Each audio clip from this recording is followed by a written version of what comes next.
Bonsoir, vous suivez Zik TV, votre télé de proximité, le journal tout en images. La capitale du Bouloufo, Thionkessil, a abrité les festivités marquant la journée mondiale des personnes handicapées. Cette couche vulnérable de la région qui s'est dit oubliée par les différentes collectivités dans le sud, en sens tout de même celle de Diembéring, qui, selon elle, a dégagé une enveloppe de 3 millions en sa faveur. L'édition 2022 qui a comme thème formation, emploi durable et autonomisation des personnes handicapées a été présidée par le préfet du département de Bignona. Compte rendu, Eladji Malik Sané. Elles sont venues de tous les 3 départements de la région de Ziguinchor, ces personnes en situation de handicap, pour célébrer la journée qui leur est dédiée. À Thionkessil, où il y a eu cette forte mobilisation couronnée par une folle ambiance.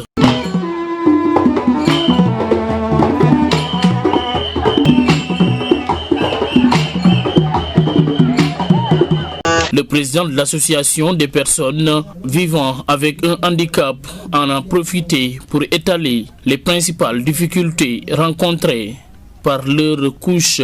Aujourd'hui, c'est le 3 décembre, la journée internationale des personnes handicapées, décrétée par les Nations Unies depuis 1992.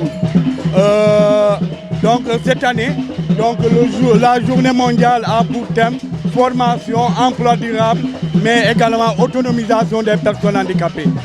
C'est vrai, je l'ai dit, qu'aujourd'hui, 3 décembre 2022, nous sommes ici à Thionkessil pour la célébration du 3 décembre, donc avec les personnes handicapées de la région de Ziguinchor, de Diourbel, mais également de la Guinée-Bissau.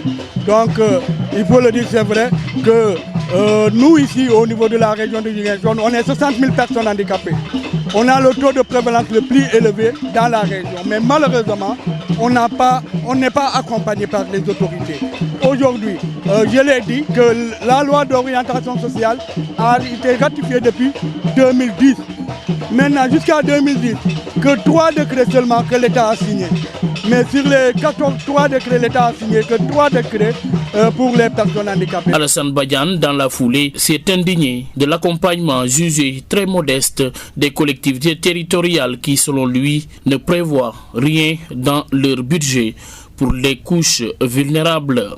Aujourd'hui, si je reviens ici au niveau de la région de Ziguinchor, vraiment les collectivités locales, dans l'ensemble de la loi, elles ont été citées 14 fois.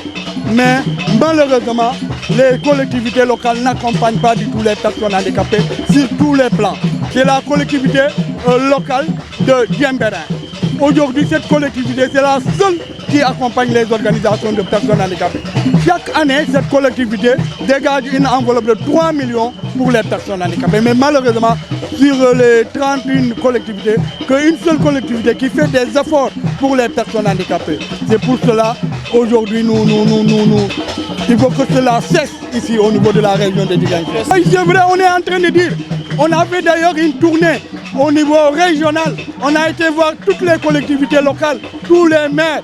Donc on les a formés sur les droits de personnes handicapées, mais sur le handicap, avec Humanité et Inclusion, dans le projet IP, Médicor et Emploi Handicap. On a fait tout le tour de la région pour former les collectivités et pour les former sur la loi, mais également sur le handicap. On les a fait savoir qu'ils sont dans l'obligation d'aider les personnes handicapées. Le préfet du département de Bignona, qui a présidé cette belle cérémonie, a rappelé l'engagement de l'État du Sénégal à améliorer les conditions de vie des personnes vivant avec un handicap. Nous sommes dans un état empathique, mais aussi nous sommes dans un état particulièrement chaleureux, à l'endroit surtout des couches vulnérables.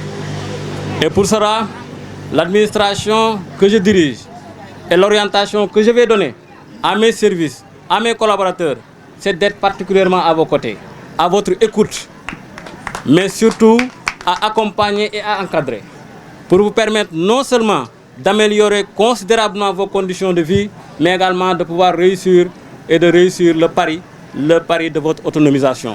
Formation, emploi durable et autonomisation des personnes handicapées. C'est le thème de l'édition 2022 de la Journée internationale des personnes vivant avec un handicap. Une ambiance bon enfant. a marqué la cérémonie tenue au centre de Thionck-Essyl, la capitale du Bluff.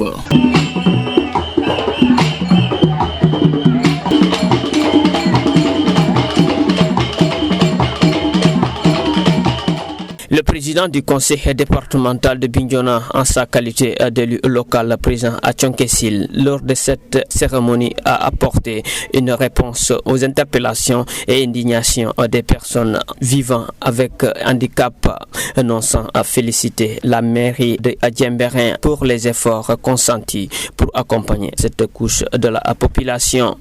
Nous remercions le président régional des handicapés et qui est vraiment dans son rôle de faire les plaidoyers pour cela. Et l'exemple qu'il a cité, nous le comprenons. Il a cité la commune de Diembéring que je félicite pour cette reconnaissance parce qu'elle aurait contribué à raison de 3 millions par an. Mais je signale que la participation pour l'accompagnement des personnes en situation de handicap n'est pas une injection de l'argent dans le cadre de leur organisation. C'est aujourd'hui aussi et surtout, j'insiste beaucoup sur ça, comment mettre des infrastructures qui permettent de prendre en charge aujourd'hui en termes de formation, aujourd'hui en termes de local qui leur permet de mettre en œuvre le travail de la transformation qu'ils sont en train de faire. Pour nous, c'est ça l'investissement. Et je viens de vous citer, nous sommes le seul département, ce n'est pas nous mettre en concurrence, mais c'est juste pour citer et un peu corriger cela. Nous sommes le seul département qui a choisi de construire un édifice de l'État à coût de 100 millions. Je vous dis, ce n'est pas un projet pour lequel on va aller demander un financement. C'est déjà acquis. Le préfet lui-même est dans la structure qui doit s'organiser pour lancer le marché de l'appel d'offres et c'est prévu pour début janvier. Donc, nous vous disons tout à l'heure que nous avons le centre d'accueil des personnes. Vous savez qu'à Tébi, à Tobor, il y a un guérisseur qui accueille des personnes en déficience mentale venant de tous bords. Le conseil départemental de Bignona a décidé de formaliser cela avec l'accord des autorités de la santé en construisant un centre d'accueil. Nous remercions la mairie de Niamone qui a fait une délibération pour octroyer un terrain. Je crois qu'en termes de coûts, si on multiplie, nous sommes à 300 millions. 300 millions pour des collectivités territoriales. Il n'y a aucune collectivité territoriale au Sénégal qui le fait. Parce que le Sénégal, il y a 3 centres de réinsertion, 3 centres nationaux de réinsertion. Bignona a décidé de mettre la main dans la poche pour cela. Donc ce n'est pas un ping-pong, mais c'est juste un devoir de communication que nous devons. La seule leçon que je retiens du discours du président des handicapés de la zone sud, c'est que les collectivités territoriales doivent communiquer davantage sur ce qu'ils font comme action. Je prends le maire Bakary Diatta. Il a aujourd'hui recruté un agent qu'on appelle les relais sociaux qu'il paye de la caisse de la mairie. Si vous faites le total de ce qu'il paye, ça fait au moins 3 millions pour l'agent qu'il a dédié à cela. Nous, conseil départemental, nous avons recruté 5 relais sociaux qu'on appelle les relais sociaux de base que nous payons par mois. Nous pensons que c'est important à signaler, mais nous devons encore faire plus pour cela. Saisi conformément au règlement intérieur par le président de l'Assemblée nationale, Amadou Amam Diop, le procureur de la République avait déjà ordonné l'arrestation des députés Massata Assamba et Mamadou Agnan, tous 2 membres du PUR au sein de la coalition Yewi. Le premier a giflé la députée Ami Ndiaye et le second lui a donné un coup de pied au ventre. En état de grossesse, la victime est hospitalisée. Le procureur pour lui, le flagrant délit est indiscutable afin d'arsener la division des investigations criminelles. Après 3 jours de grève de la faim, l'épouse du journaliste d'investigation, Pape Alé Niang, alerte sur l'état de santé de son mari.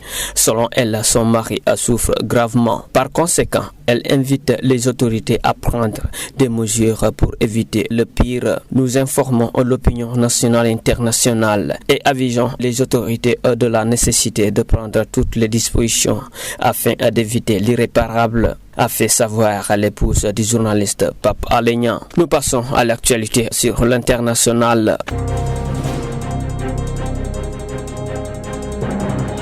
Au Nigeria, des inondations historiques ont fait au moins 600 morts et près de 2 millions de déplacés à travers le pays.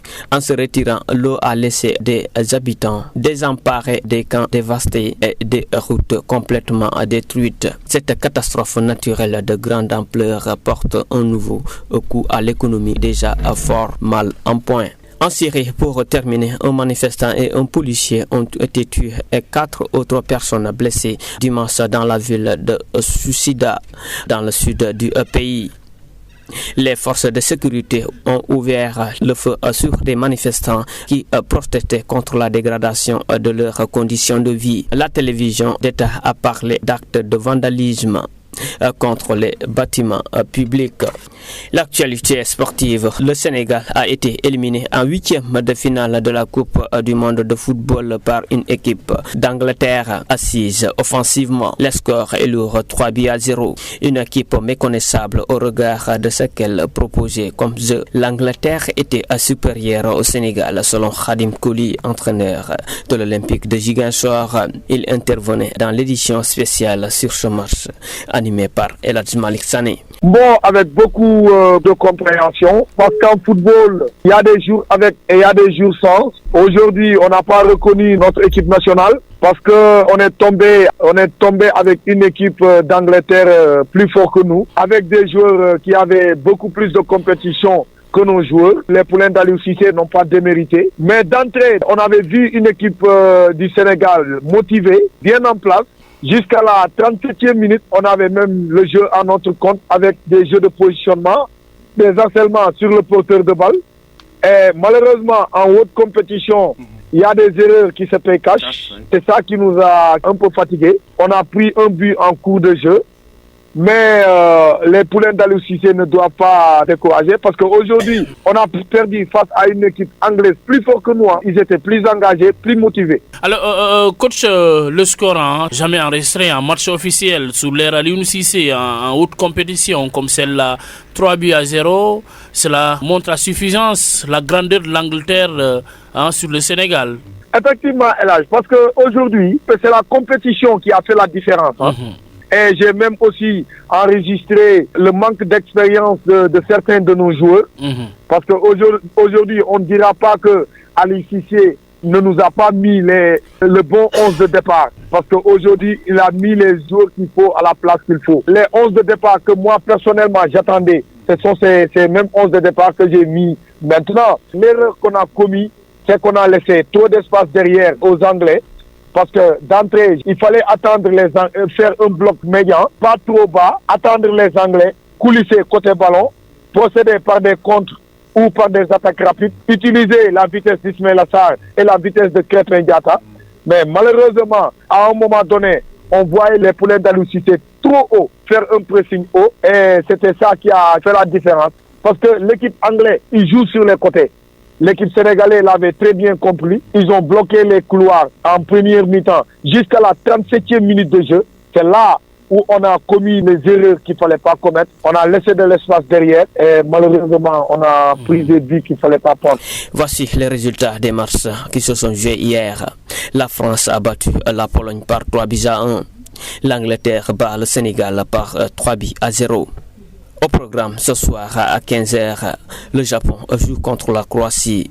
À 19h, le Brésil va croiser la Corée du Sud quand il fera 19h. Nous y reviendrons pour les résultats. Info mondial, Cristiano Ronaldo, qui espère jouer jusqu'à 40 ans, aurait opté pour une retraite dorée plutôt qu'un challenge sportif de haut niveau. Le Portugal affronte ce 6 décembre la Suisse pour les Bojens de la Coupe du Monde. Cristiano Ronaldo, qui souhaite à jamais entrer dans la légende du football mondial, se devra défaire de la Nati pour poursuivre son rêve. Selon le quotidien espagnol Marca, la légende portugaise devrait rejoindre le club saoudien d'Al-Nasr ce 1er janvier pour 2 saisons et demie. Le Portugais devrait toucher un salaire record de 200 millions d'euros, un montant qui ferait de lui et de loin l'athlète le mieux payé au monde. Ce journal, le tout en images, est à présent terminé. Un autre rendez-vous demain pour d'autres informations. Merci de nous avoir suivis.